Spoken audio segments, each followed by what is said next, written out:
Hello, and welcome to another wonderful episode of Submitted for Your Approval, the weekly card review show for Collective, the community-created card game where you make the cards. I am joined today by my faithful co-host, Grief. Howdy, folks. And I am not joined today by my missing co-host, Empty Folder. He's just not here today. Well, so anyways, the spot is quite empty if you guys saw. Yeah. And we feel empty without him. So, kicking it off straight away, we're gonna have a little bit of a short episode today. We'll try to get a guest in the next couple, or for the next week. Okie dokie then. So let's start with the accepted submissions. These are in the game already, and you can put them in decks if you like the cards. And if you don't like the cards, then you don't have to worry about it, unless it gets too powerful, in which case you might want to submit an update, which you can do through the Reddit. Tranquility is a 2-drop spirit action from nowhere in particular with the text gain 2 XP and draw a card. So major important detail is this Orbis art finally got into the game, which is why I wanted to talk about it. This is from Orbis. It's actually in the game already. Well, it's a boss in Sentinels. Yeah, and was one before in the old build of Sentinels or Colosseum or whatever. The Gauntlet, whatever. But we finally got it on like a card, like in the collection, and I'm so happy. The other reason I want to talk about this is interesting is this is like an EXP gaining card, which we don't have a whole lot of those in the collection. We have quite a few. Like we've kind of fallen out. I think the last one was the Experiment Bolt. No idea, but technically we have quite a few. The thing that's actually more unique about this card is look at the cost. This card is not exclusive. Mm-hmm. So yeah, it's non-exclusive. You can run it in KM. Is this good? Do you see this being run, Grief? I think it's pretty okay. You can. It's basically a draw 1, gain 2 XP for 2 mana. I mean that's not really bad for mind decks, for spirit decks. So this card will probably be run moving forward since it's more than decent. And in all honesty, since the changes to the heroes, whenever they are implemented, this will just be useful moving forward. Mm-hmm. But yeah, so I was glad to see a new EXP card because I know we hadn't seen one in a while, and I was glad to see that Orbis art finally get in the game because, you know, it's been sitting on the art sheet for a long time. Okay, and the other design we decided to talk about was Fracture, which is a 1-cost mind action from Hallucinagetica with banish an ally unit and create 2 copies of it in hand with half the unit's base stats rounded up. The reason I'm most excited about this is because there's a card coming out for Magic the Gathering that got spoiled for Infinity that does basically this, except it creates the copies in play. I just thought this is cute. I love stuff like this. It works well with non-native, works well with any sort of copy shenanigans. It does create them in hand, which is kind of sad, but it's also pretty cheap. The stats include, isn't cost usually included separately? Ooh, gross. Now you know why you wanted to talk about this card. Did we miss a big detail on this card's never gonna see play? The thing is, like, this was when I went over the weekly cards yesterday, I thought to myself, well, Fracture is extremely bad because it only cares about base cost. Or is there a bug with this? Because this card actually does not do what it states it does. The card was voted in with a wrong mechanic because, for whatever reason, Astres was under the assumption that base stats includes cost, which it doesn't. Meaning that right now there is an update for this card that specifically states what this card actually does.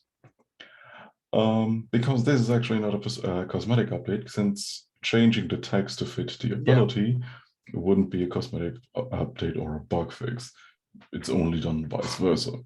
So this has to actually be an actual update to make this card actually not suck. Yeah. And even then, it's only okay. Yeah, there's a lot of cool shenanigans you can do with this in terms of retriggering summons and tombs. Well, I mean, not really retriggering in tombs, but you could also take advantage of all the really, really fun banish synergies that people have been churning out. To be honest, I will probably only play this on security to get 2 more copies of security and get my copy of security back that I used. Now I have 2 cheaper versions of it that create copies of themselves. So yeah, that's basically the only way you play Fracture. Yeah. Outside of that, it's very, very slow, to the point of why would you play this or even pay 1 man to use this? Yeah, so this one might actually see some updates, hopefully, because I really, really like the base idea. Well, the wording update / effect update is up right now, and it's looking quite good. I think 11 upvotes, 8 upvotes, something in that ballpark. Hey, you watching the show, did you upvote that already? Go upvote that. It's on the Reddit. Okay.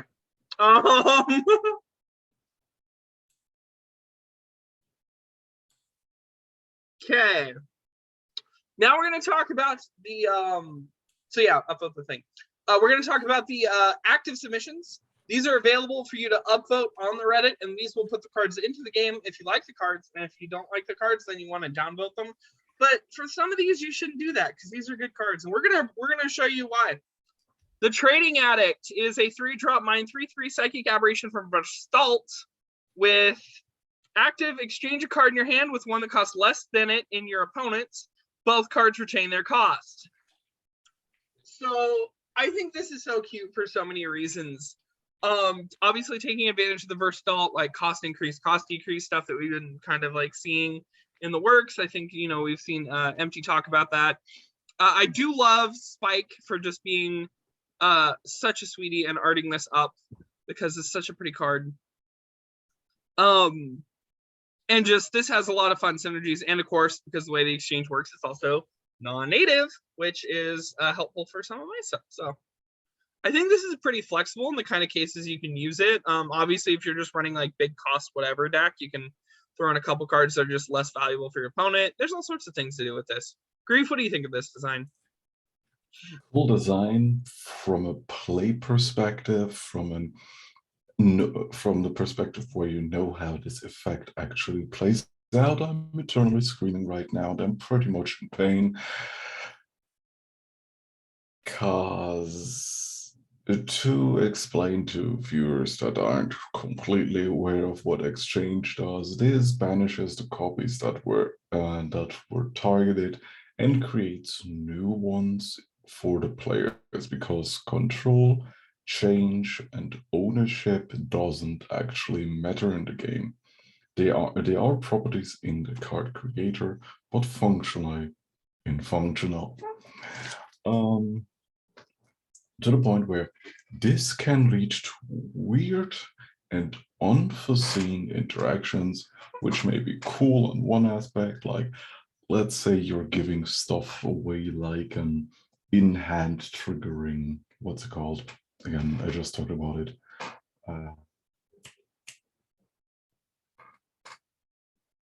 Security dude, which then creates a copy of it in your hand while giving away a mildly useless card for your opponent. Now you just lost 1. Something like that, this card is extremely good for moving forward. Outside of that, it's just cutesy gift exchange on a stick, or gift giving, however it's called. I could see a couple other interesting uses for this, where maybe if you had a card that happen to have a really, really like, if your opponent's running like cost increase effects, you can actually, you know, Trading Addict's a good counter to that kind of thing, like Elusive Cloud Frog or whatever. If they're trying to increase the cost of your cards, you can now just trade off your cost increased cards for cheaper cards from your opponent's hand. And this lets you constantly peek at your opponent's hand, which is the thing is, like, that's a very, very corner case scenario. Yeah. I mean, for people that do things like single player, that might be fun jank. Because there is the one there's the one deck that, I mean, this is really, really fun against, but hopefully we get to see more of Restalt support for this kind of thing. I really want to see this get in. It's at 7, so here's hoping. Okie dokie then. Seeds of Terror is a 3-drop mind action from HPL with shuffle 4 recurring nightmares into the opponent's deck. Recurring nightmares say when drawn, banish this and draw a card and create a night terror for your opponent. The Night Terror says flying as a 4/3 flyer with Entomb, shuffle 5 recurring nightmares in your opponent's deck. Those have appeared on a card before, right? Yeah, on recurring nightmare. Yeah. That's why it's a double token for whatever reason. Yeah. So we've had these tokens before, but some players might not have seen them. So I really think this is interesting because I personally have been playing around with the recent advent of Sand Clouds. I've been playing around with the token draw gift trap thing. And so this is a really, really cool bit of synergy for it, especially because it gives you evasion. So if you're running that deck as like an evasive type thing, this could work really, really well in it. And I think this could be really, really fun. It's not doing too great in voting right now, and I was just wondering, Grief, what's your thoughts on it? It's extremely clunky for the quote-unquote legacy support card. I'm using this term more, less of this helps legacy, more like the term how it's used in Yu-Gi-Oh, where an archetype that is like 7+ years old now gets a random card that just plays for that into that archetype's playstyle. And this is basically for Night Terror, where you use stuff like the weird Bard that lets players draw tokens. And there's, I think, currently, and we're not talking about it in this episode if I remember correctly, there's currently a card made by Bonk on the Reddit that before combat draws a token for each player. By the way, you can omit every turn just before combat is enough. Yeah.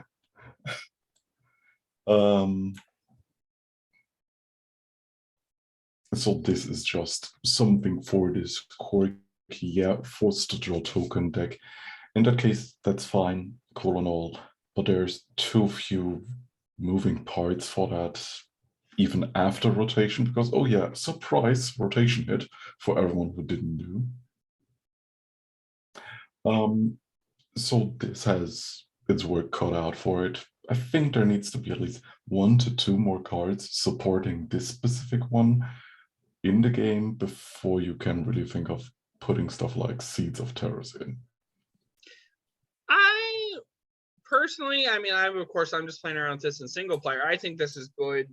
The only thing is, I think it's maybe a bit overcosted. What do you think? Yeah, that definitely, I think 1 to 2 cost would be more fitting. Probably 2 mana to not scare people. I could see maybe fast on top of that.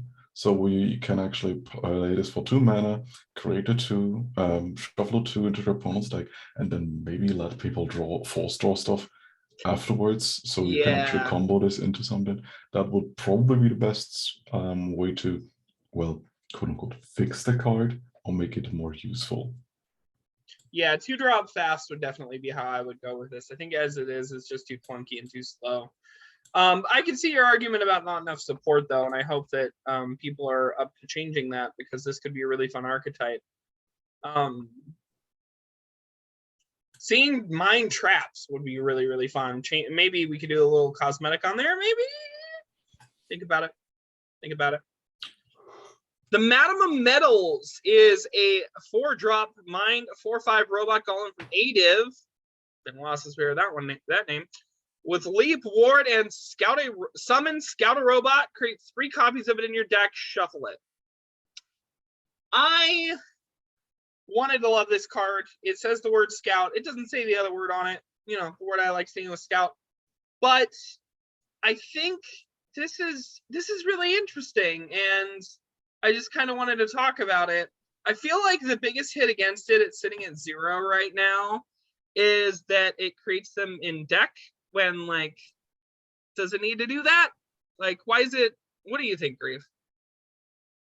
I think people are completely misunderstanding what the first part of the ability is. Because Scout always draws you the card. Oh, so Additionally, you then get it one in your hand and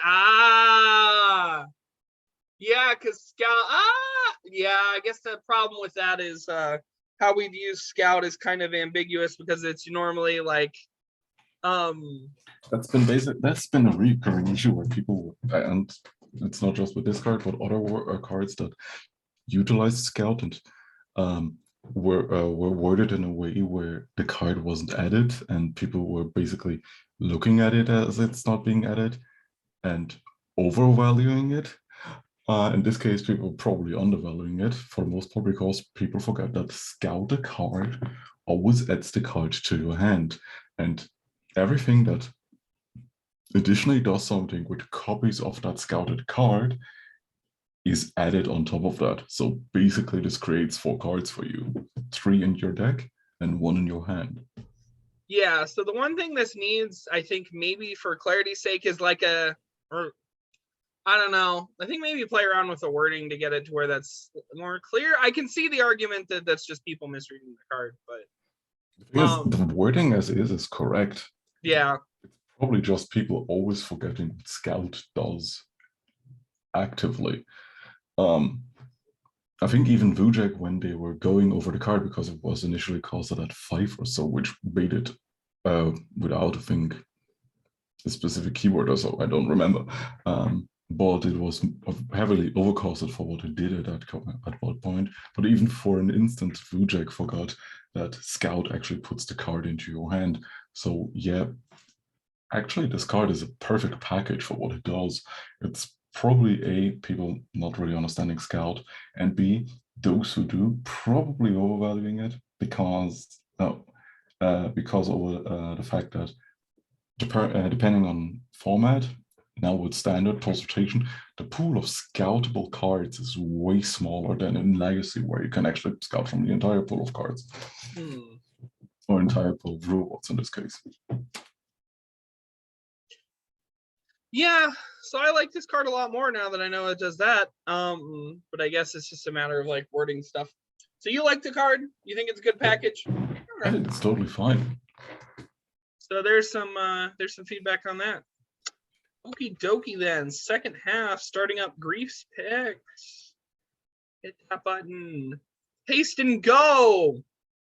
Johnston Stash is a 2-drop mind artifact from Ostagarth with steal top card of opponent's deck. Repeat this for each allied pirate in play. I actually think this is really, really nifty. It's sort of like a pseudo mill effect. You can maybe net some cool stuff off of that. It synergizes well with some things that aren't necessary. I mean, you have to have, even if you don't have any pirates, it's not awful. It's bad, but it's not awful. If you have 2, I think 2 is about like the break-even point where this starts to get good. Remember, you're always getting at least 1 card. With 1 pirate, you get 2 cards. With 2 pirates, you get 3 cards. What do you think of this, Grief? This card is phenomenal. Technically, it's a 2 mana draw 1, which is terrible. At just 1 card, just one unit, you are drawing 2 cards for 2 mana. Sure, you don't really have too much control over what cost they are or what cards they are, and if not, they actually help you out. But moving forward with a hero that has been spoiled already, considering the VIP card pack that is currently viewable if you go into the cosmetic section of your hero pick menu before a match. Fortuno makes this extremely damn good as a counter for him. Since Fortuna is all about stacking the bottom cards of your deck, or adding them on top of your deck, or cards with the mate archetype that shuffle cards back and forth from the top, from the hand, from the bottom of the deck, you can basically play a Johnston Stash and completely disrupt his play in this play pattern in this case for everything that is on top of his deck. Additionally, everything that like Dragon, etc., that you may or may not want to interrupt with its in its play pattern can be countered with this kind of card.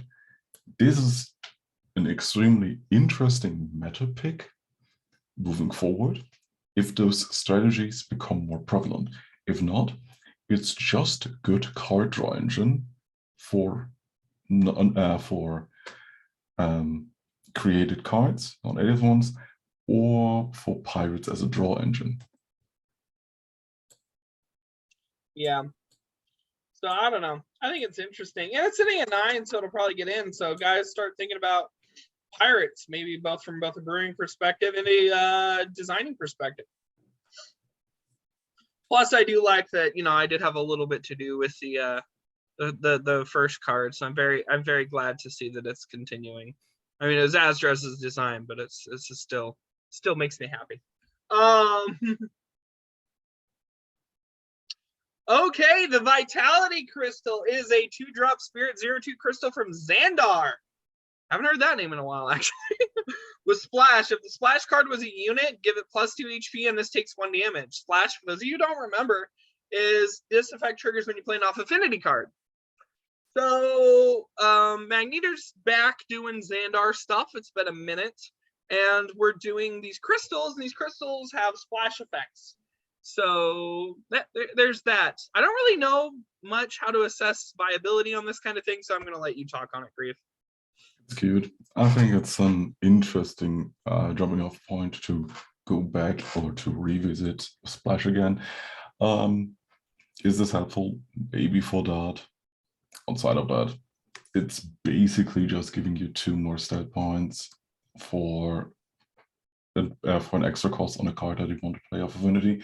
If you cannot really reduce the cost of cards or play this in KM, where this is probably the most viable to play in, I don't really see too much use out of this. Isn't the new DAT whenever you play a unit with more exactly HP, with more HP, which might actually not work with this, depending on the order this happens in, because it comes in and then gains the HP. That's a question, which is why I said that maybe that could be used. It depends on when it actually checks. If it's already checks on play, then it's definitely not helping. Yeah, I think it bombs with DAT, which is the bad part. Yeah. Outside of that, we still, as I said, have KM. Outside of DAT. Oh. Sorry. I'm so sorry to all viewers. Yeah, it's cute. I basically just brought it up because it's Splash. I like Splash. Let's try to revisit it more often, because it's definitely on the undervalued and underrepresented mechanic. But yeah, the crystal mining thing is interesting. It just, I don't know if it actually hit the balance on this, especially because the interaction with that, I think, bombs. I could be wrong, but that might be affecting perceptions. You don't remember what this was sitting at, but I accidentally deleted it off the dock. But okay, I think it's 7 or 8. 7 or 8, really? Okay. Whatever makes everyone else happy. Angelic Arbiter is a 3-drop strength 4/2 Angel Knight from nowhere in particular with flying and trick and summon. If an ally is attacking, this attacks. Super cool, super flavorful. Heldium support, Angel support. I got to tell you, you guys got me excited with some of these new Angels I've been seeing in the pipeline. Maybe convinced me to run a new Heldium deck, which I haven't done in a long time. I've mostly been going back and forth between strength, spirit, mind, and spirit and mind. How do we feel about this one, Grief? I feel sad. Why? Let me explain. It has wings and flies. Let me explain.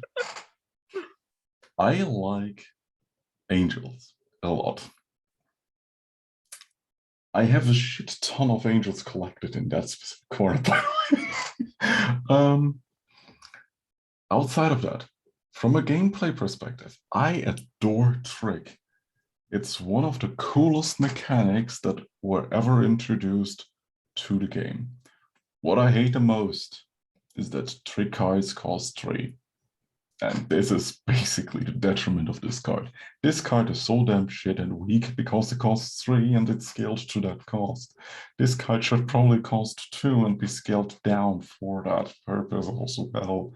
Because you don't want to waste your 3 cost slot for a unit that you don't want to hard play, even if this card functions on the Heldam's trigger. I don't care, and most people don't either, because that's probably the reason why this card is at 0 votes. I really wish this would be a more useful trick unit for aggro Heldam, but it is not, because it costs too much. So you're saying scale down to a 2-drop 3/1 or 3/1, 2/2, whatever. Probably okay. 2/2. It's also fine. Well, yeah, because this can get away with being like 3/1 because it's designed to come in during combat. So exactly. The thing is, you don't really want to play this card outside of the trick mechanic. So that's why you're basically wasting a 3-cost slot otherwise. Sure, this has Angel/Knight tribal synergies, but there are other useful cards that provide synergies on top or useful effects on top of that at the same cost, which is why this card is so bad. Everything else, totally fine. The only problem is that it's scaled to the wrong cost. Okay. So there's some thoughts about that. And sorry, guys, we only had one panelist, and so we decided to do a short episode today. We'll go back to doing longer episodes later. It's not like this is a regular thing. Like, comment, and subscribe. Remind me why exactly I am doing this, or just send me a DM and say, "Stranger, you're doing a great job. I just really like your show." And send one to Grief too, because Grief, he has this like cold, stoic exterior, but inside he needs love as well. Keep on playing collective and keep on voting on cards. Bye.